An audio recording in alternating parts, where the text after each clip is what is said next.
আগামী 2 মাসের মধ্যে বাংলাদেশ সফরের পরিকল্পনার কথা জানিয়েছেন বিশ্ব ফুটবল সংস্থার প্রধান জিয়ান্নি ইনফান্তিনো। বুধবার 22 জানুয়ারি সুইজারল্যান্ডের দাভোসে অনুষ্ঠিত বিশ্ব অর্থনৈতিক ফোরামের বার্ষিক বৈঠকের ফাঁকে প্রধান উপদেষ্টা ডক্টর মোহাম্মদ ইউনূসের সঙ্গে সাক্ষাৎকারে তিনি কথা বলেন।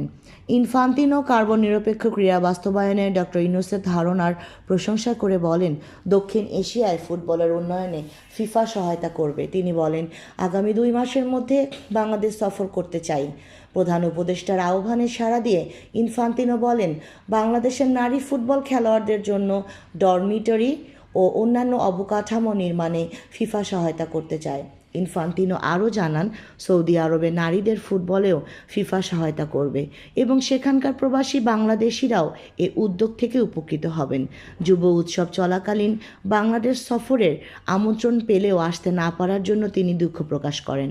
সাক্ষাৎকারে বাংলাদেশের এসডিজি সমন্বয়ক লামিয়া মোর্শেদ এবং জেনেভায় নিযুক্ত বাংলাদেশের রাষ্ট্রদূত তারেক আরিফুল ইসলাম উপস্থিত ছিলেন।